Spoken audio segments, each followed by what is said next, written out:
Good afternoon, ladies and gentlemen. Welcome. My name's GBay99. I hope you guys are all having a wonderful day. Today, we are finally bringing you that Tahm Kench top lane gameplay commentary. Tahm Kench is a champion that I have a lot to say about him. He's a champion that was marketed as a support, I guess, sort of. I don't know if marketed is the right word, but he was sort of shown as a support, as a new support that you could play in the bottom lane, but if you guys paid attention to the champion reveal, something that I didn't even notice the first time I saw was Riot also left a little bit saying, well, he can also go top lane. Just a little paragraph or whatever saying, he's actually not that bad as a bruiser or a tank. And I feel like that is definitely the case. Tahm Kench feels like he is really, really good in certain aspects, but also really bad in certain aspects in top lane. He almost feels like the old Scion where he's like, half a top laner, half a support. There are certain abilities that are only really utilized as a top lane, but certain abilities that are really only utilized as a support, or at least you think so. Excuse me. But I think he can definitely do pretty well, and this game is a pretty good example of both the good and the bad that he can do. This game started off pretty weird where this was just a normal game that you can tell it's a normal by the double blitzcrank we have in the bottom lane, but it's a game where I got to lane kind of late, and this Riven got a little bit of an advantage over me, and I had never played against a Riven as Tahm Kench before, so I make some mistakes, and in general, you can just sort of see me make plenty of mistakes this game, but it's also a game where it shows a lot of the good that Tahm Kench can do, while also showing a lot of the mistakes that are very easy for a player to make. So, for instance, against Riven, Riven has a lot of mobility, and that's something that Tahm Kench has absolutely nothing of. He has very, very, very little mobility outside of his ultimate, and then a slight movement speed boost when he swallows an allied champion. So, he actually does his best when he is dueling with other teammates. So, for instance, right there, Diana helping me get that kill. I love fighting with junglers when they gank, even if it's a 2v2, or even if it's a 2v1 and someone is going aggressive on me. One of the things about Tahm Kench that, because he has no gap closer and because he has very little movement outside of his ultimate, again, he's a champion where I think it's like, it's just so much easier when your opponents are being aggressive on you compared to if you're trying to engage and be aggressive on your opponents. So, for instance, one thing you're going to see in this game a lot, and you've probably already seen a little bit here at the start, is that this Riven is definitely being very aggressive. She's looking for kills. She's looking for blood, and that is something that I actually struggle with a little bit at first. I get hit by a lot of abilities, and she outtrades me, but in general, that's something that's really, really, really you can take advantage of as a Tahm Kench. I love it when the enemy has like a jungler that comes up top lane and ganks me and tower dives me, because one of the issues with Tahm Kench is like just getting onto your opponent is difficult, and then if they have a lot of movement like a Riven, or if they're a ranged character that flashes away, then being able to stick on top of them it's almost entirely determined by if you can land your Q and if you can get stuns instead of slows. But Tahm Kench is a very good champion in a lot of ways, even though that's a really big feature that he's lacking, and a feature that most top laners normally have. If you're paying attention to the gameplay right now, you're seeing I'm making plenty of mistakes with like CSing and stuff, but playing against this Riven, I start to play a little bit better and better as the game goes on, where against this Riven, I have some issues because she outtrades me at first, and if you play Tahm Kench top lane, that's something you'll notice. A lot of champions outtrade you at first if you mismanage your gray health. And we'll talk about gray health in his W also in a bit. All of his abilities I have a little something to say about all of them, except for the Q, kind of. But, so for instance, this Riven, I've made mistakes so far in the laning phase, and I'm going to keep on making some mistakes with my gray health management. And you guys can just sort of watch the gameplay and then see some of the things I do poorly, some of the things that gets me killed, and some of the things that I could have done better. But in general, you'll also see plenty of moments here where I do quite well, or where I don't mismanage my gray health, or where I don't mismanage one ability or another ability and end up getting kills. But let's go ahead and talk about his abilities, because all of Tahm Kench's abilities are really, really interesting. I have a sip of, or I got a cup of water here, because this is going to be a pretty long gameplay commentary, so hang on a second. That's good. So for instance, though, right here, what I was talking about with the mismanaging gray health, right there, I don't recognize the Riven's damage. I don't respect the Riven's damage. I try and save the gray health so it so I can regen with it, and then I end up popping it at the last second, where I think if I popped it a little earlier and I just flashed away, it would be a lot harder for Riven to go and get that kill, although maybe she would have been able to, I don't know. But right there, I was a little bit too confident in my tankiness, and I was a little... I do think I played that a little bit poorly, where I definitely could have lived if I just flashed away, or... Like, one of the things with the gray health is you can make it really difficult for your opponent to actually kill you. Really difficult for your opponent to, like, stay motivated in chasing after you. They might take, like, half your health down, but then you pop your E, and then it feels like you're at full health because you have this shield that goes all the way up to your full health, so it's really easy to sort of make people back off in that way. But right there, I didn't really commentate over that, but that was just sort of the basic Tahm Kench abilities, the basic Tahm Kench rotation. One thing a lot of people do with Tahm Kench is they view him as a support, and they just really think about him as a support, so they just use his W on their allies, and that's all they really think about doing. Just use the W to save an ally or two. But the W is also really good in laning phase for using against your opponents, because I don't know the specifics of it off the top of my head. I think maybe at level 4 or level 5, it deals like 29% of your opponent's max health. Something pretty strong, pretty ridiculous, and he deals a lot of damage with that. That's you have to get all 3 stacks of your passive on someone to swallow them and deal that damage, but it's something that's really good, and it also is used like almost as a disable. But yeah, that's something about Tahm Kench that's really quite good, and something that a lot of people don't really pay that much attention to.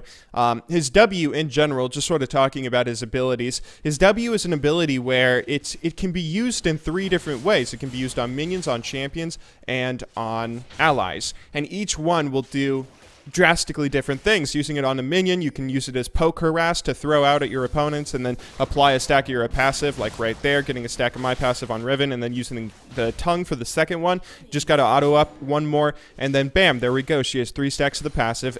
A tongue will stun her, and my W will swallow her. So, for instance, right here, she goes aggressive on me. I swallow her, deal a fair amount of damage. She chases after me a little bit, but then decides to walk back and then chase after, which allows me to get the sustain for my E, which then means that when she ults and tries to go for a kill, I can use my E for the shield and get a really easy kill using the swallow again to finish her off.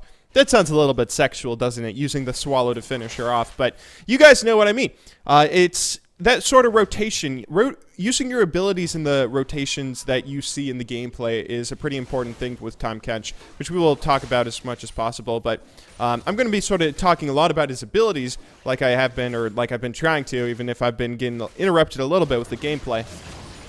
Because his abilities are the really interesting thing about him. They can all be used in such different ways. The E... we talked a little bit about the W, right? The W, you can use it on minions to poke people down. You can use it on enemy champions to deal crazy amounts of damage. And also as a giant disable, taking them out of a team fight for like a second or however long that he can hold them. And you can also use it on allied champions, of course, to save them from dying in team fights, save them from, you know, all that sort of stuff that we all already know because he was marketed as a support. But his E is also another ability where you can use it in 2 different ways. One way you can use it is you can just use it as a shield to mitigate damage as soon as possible, or you can not pop it as often as possible. You can keep it off of cooldown so you are always constantly sustaining. That sustain is something that's really good. I like that passive healing sustain. It feels like he takes a lot of damage sometimes, but I mean it's a pretty crazy amount of health that you're going to heal over the game. Now, right here you can see Diana and Blitzcrank are coming top lane, and we're going to be able to kill that Riven. That Riven is 2 and 4 after dying right there, so she's not going to be a real problem here. This game, you can see that our team is actually doing really well. Our team is stomping at this point, but this is a game where it's actually a lot closer than that. It gets a little bit closer as the game goes on, and you can see some of the positives and negatives of like the good things that we do in team fighting and the bad things that we do, and that's one of the reasons I chose this gameplay, because Tahm Kench really does feel like a champion where it takes a little while to get used to his abilities. All of his abilities introduce something new into the game except for his Q, right? His W is a new mechanic that we have never seen before. We have never seen a champion swallow other champions before. His E is a new mechanic that we've never seen before, his gray health. And even his ultimate is an ability that seems really weird at first because traveling globally with a friend is not something that happens normally, you know? And that's one of the reasons that he's taking support so often, because you don't really get to use that at all when you're top lane. But anyway, this is a team fight that's breaking out here, and it's a team fight that I do pretty badly in, not just because I missed my tongue right there, but like right there, I was trying to save that Aurelia, but she ended up dying to the Echo passive while he was in my tummy. That happens a lot. You don't actually make your allied champions invincible when they're in your tummy. You just prevent them from being targeted. So Aurelia still died even though I used my W on her. And that fight specifically, I was trying so hard to like just find a champion to use the W on that I didn't think to auto attack opponents. I didn't think to use my CC on opponents, and I didn't do really anything at all in that team fight, which is why a big reason why I think we lost it, or at least why we did so poorly. But we do a little bit better as the game goes on. We learn a little bit. I feel like this game, I was a complete noob in laning against this Riven at first, but now I'm doing much better. Here I'm going for a duel on her, and she is getting taken really low. Again, that's a bit of a lose-lose situation for her. That's one of the things that your gray health does. It makes like a lose-lose situation for opponents where they can't really like try and damage you because you'll just pop your gray health and use it as a shield, but they can't really not try and damage you because if you just if all they do is run away, then you're just going to auto-attack them over and over, stun them, CC them, and deal a lot of damage. Tahm Kench actually does a crazy amount of damage, and one of the big reasons why he's good top lane at all is because he can deal damage. He deals more damage based off of his health, right? His ultimate, for any of you who don't know, has a passive where each auto-attack will deal bonus magic damage based off of your maximum health, and that's really good. That's always really good for tanks when a tank can just build straight tanky and still deal more damage the more tanky he gets. That's always a crazy thing. Now right here we have me and Aurelia and Blitzcrank in the top lane, and this is a bit of a mistake that we make. We saw we saw Vayne in the bottom lane, but we didn't realize that we didn't see the fourth player on their team. It turns out this is a 4v3 top lane, and as soon as Aurelia dies, we're in big trouble. I'm able to use my W there to get Blitzcrank out of there, but the enemy team is going to be still chasing off onto me. This is only the outer turret, so they're going to dive me very easily.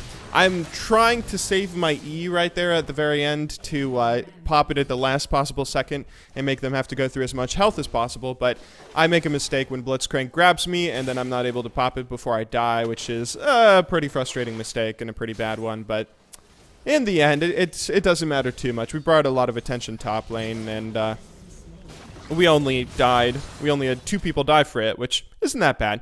That top tower was probably going to go down anyway, which they ended up taking after they killed us. But anyway, we are back looking to teamfight in the mid game, or in the mid lane rather, and also sort of the mid game. Pushing down this mid lane, looking for taking down that inhib turret, which is down to about half health. We back off a little bit here because we don't want to go for a dive, and that's one of the things that I feel like Tahm Kench is really different compared to other tanks. You think about Malphite, or you think about Shen. Shen flash taunts to initiate. Malphite ults to initiate. A lot of tanks are the initiators. Even like Rammus, who's jungle typically. Jungle Rammus will initiate with his speedy ball. That's something that Tahm Kench can't really do. He has to rely on his team to have a follow-up. Like right here, Aurelia goes in for an initiation, and I can deal crazy amounts of damage to that Riven. I was dealing crazy amount of damage to that Echo, but that was only because they were willing to fight me. Here again, I'm dealing pretty crazy amounts of damage to that Echo and then make a really bad flash at the end of it. But that sets up a double kill for that Diana based off of a lot of the damage I was dealing, along with Aurelia to those 2 champions. And I think we end up going 2 for 2 there. Right, or 2 for 3 if someone died earlier, it looks like, but Blitz and Tristana will just sort of walk away there. I have my stupid, goofy tongue hanging out with my corpse. I think Tahm Kench actually has a really cool design. That's one thing I like about a lot of the champions Riot's been releasing. Like, his original skin reminds me of something out of that game of Sunless Sea. You guys know that game? Any of you played that? Leave a comment if you play that game. I love that game. That's a really good game, and Tahm Kench totally reminds me of a character out of that, but I also love this sushi skin as well. Right here we're getting back to the gameplay. Right here we're taking objectives, taking that dragon, and I'm hoping, it's clear that they have something warded here, but I'm hoping that they don't see the rest of my team and they think that they can catch me out or something, but it looks like they see the rest of my team there, and we're just going to go back to pushing the mid lane over here.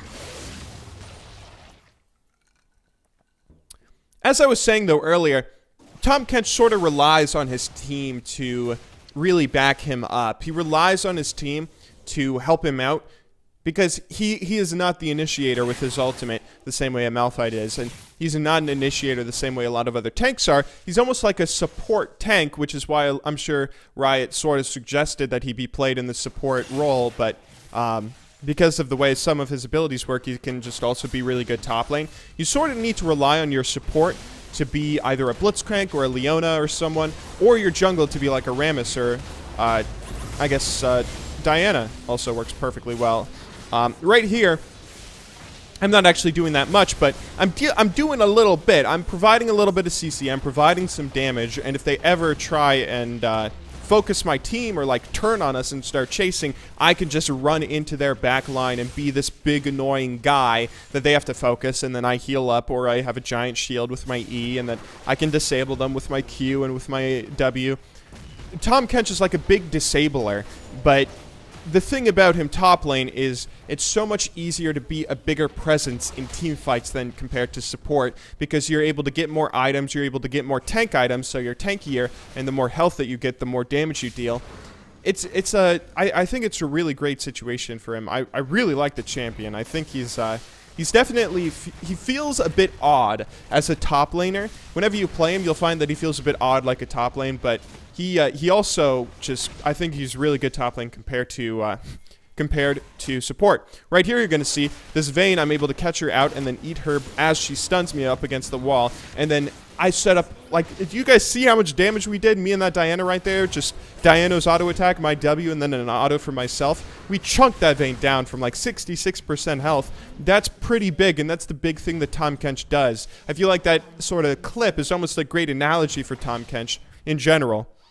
He's a champion that maybe he can't do as much on his own versus some people, but if he has a little bit of help with his team, then he can do so much to characters. Right there, I missed my tongue actually, and then I sort of screw over Blitzcrank there. He ends up dying, but we still get a kill on Shyvana. Another instance where we're able to get a kill with the help of a teammate, and then we're going to be pushing down this mid inhib to take 2 of their inhibitors.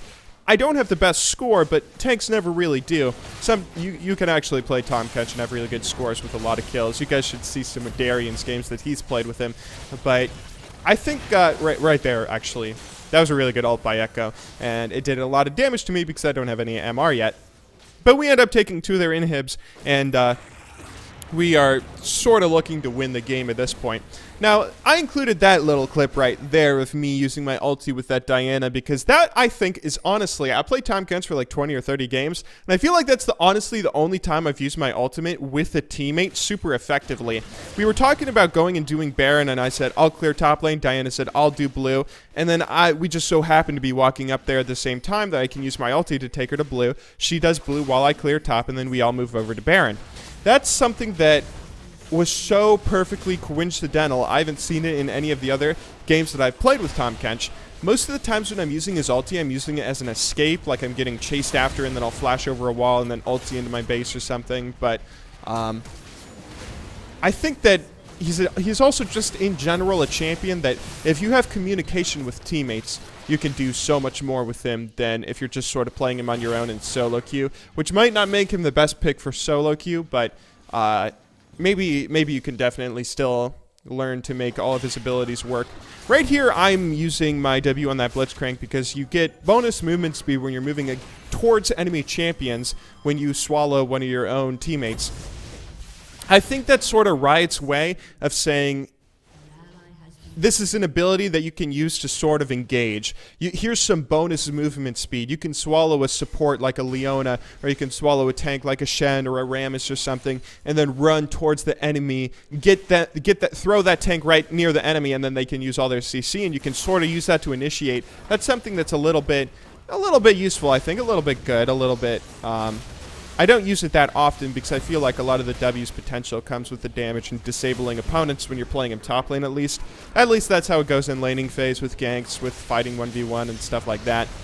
But right here, we're finishing this game off. We're going to swallow that Riven and deal virtually no damage to her because I think that was all her shield. But we're, with the help of our team, again, we are able to get a lot of kills for our teammates mostly. We've only got 3 this game, but This was a pretty good game. I had a lot of fun with him, and I always seem to have fun when playing Tahm Kench. I would definitely suggest any of you interested in him try him out in the top lane, because there's a lot of benefits to taking him top lane that you don't necessarily get with him support. He's a really cool champion, and I'm definitely going to love experimenting with him more in the future. But anyway, I hope you guys enjoyed watching today's video. I will, of course, see you all tomorrow. But until then, thank you very much for watching. Good luck in solo queue, and have a wonderful day.